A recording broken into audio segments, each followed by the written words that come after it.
I saw this video a couple of days ago about complaints in countries of the world that are flourishing the most.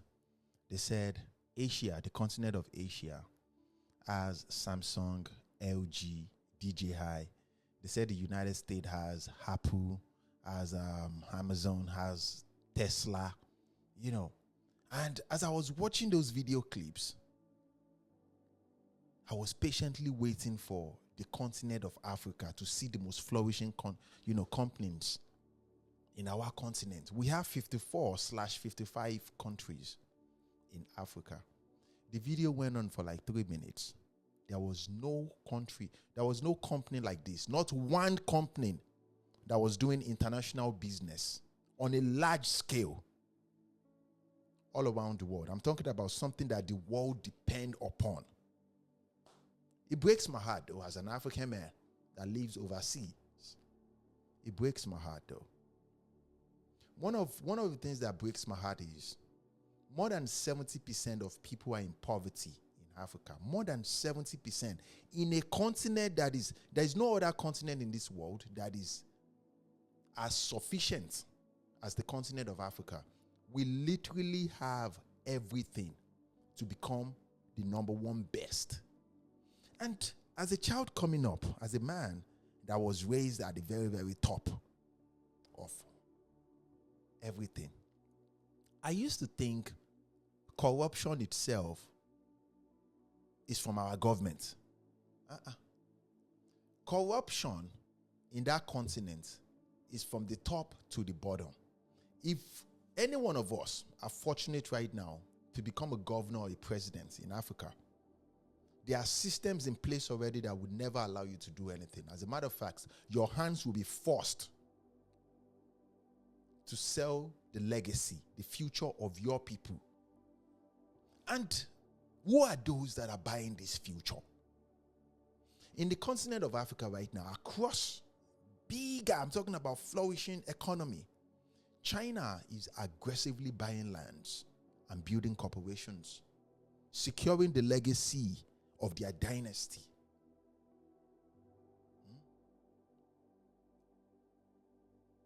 iPhone, for example, there are materials that they pay around 10 cents on $1 to buy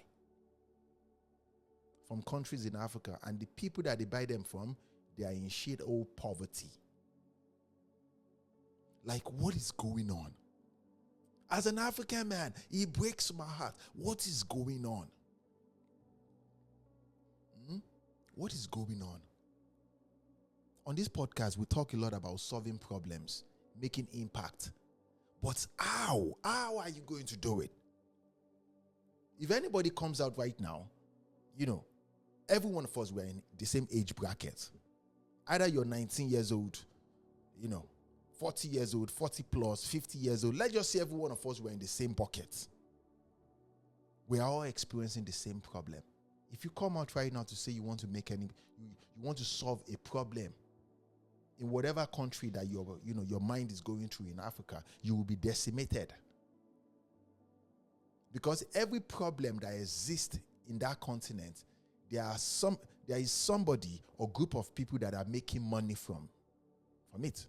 Electricity, for example, in 2026, there is no 100% electricity in the bigger parts, or the bigger percentage of, locations in Africa. I know people that sells generators, that sell solar systems, and they make billions of dollars in a year.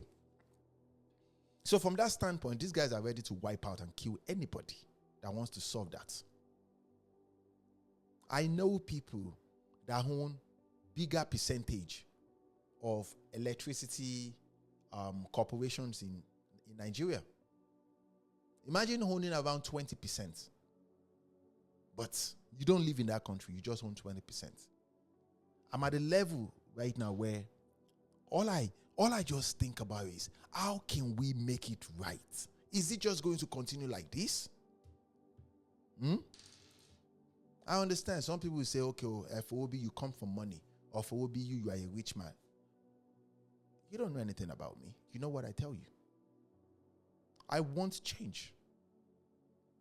And this is how change happens when we talk like this, because we all exist in different part of the world. What are we going to do? Is it just going to continue like this? There is no other continent in this world that consumes more champagne than the continent of Africa. We don't have our own production of champagne that is being consumed all around the world. We don't have anything. There is no manufacturing company of any.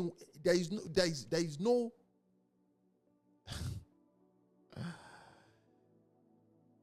We don't have any programming language.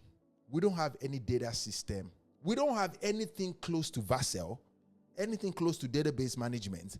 We don't have anything close to. We don't have a marketplace that is used all around the world, like Alibaba, or what is that? What is that platform in China? We don't have anything. At the rate that alcohol is being consumed in Africa, you would think that there is a liquor or something that is being consumed internationally.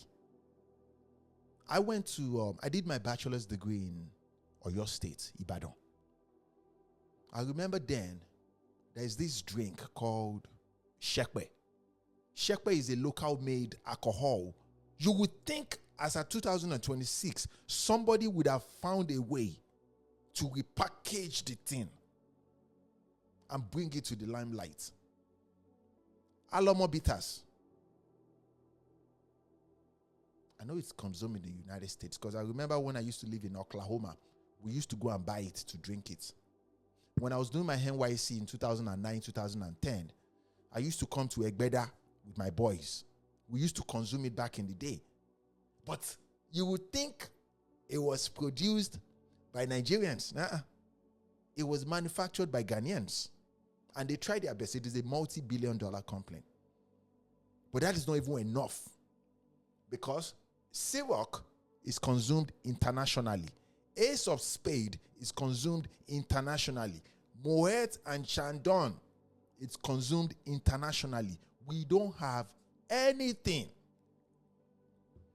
And if we do have anything in that continent of Africa that is being consumed internationally, take it from me, it is not owned by an African. It is owned by somebody or group of people from a first world country. How long are we going to be victims of event of circumstances? How long? How long? How long? I believe there's a lot of money to be made in that continent. The Yoruba people will say, "Agbodo dake." Abiba lo isono.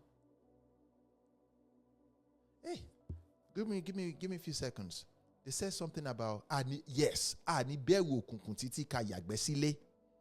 which simply means that we are not going to be afraid of darkness and not go outside to go use the bathroom or go use the toilets.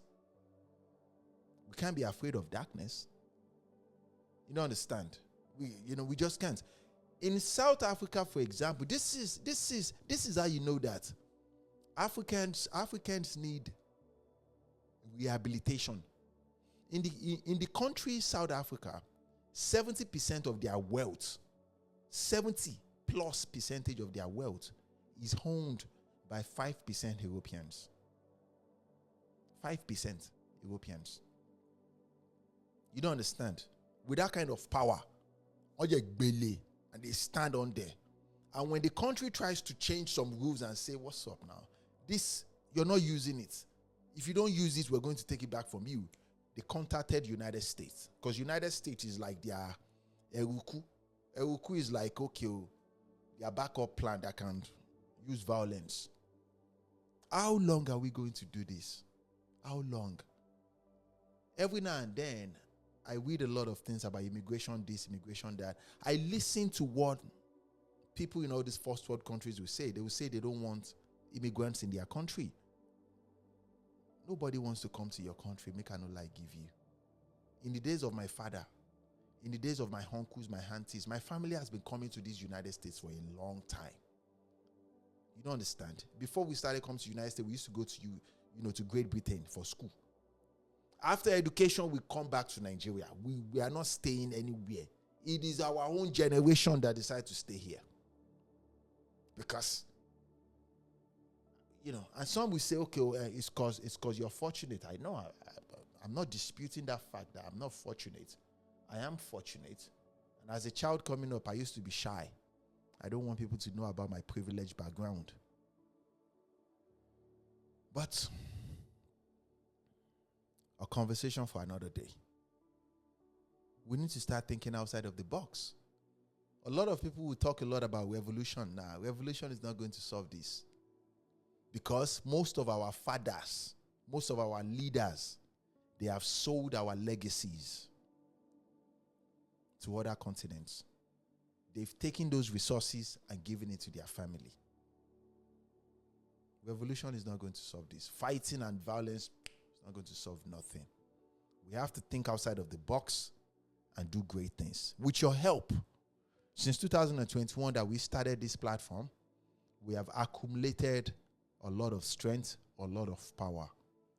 And the original plan is, starting from next year, we are going to start using them to see how we can contribute value, how we can create value.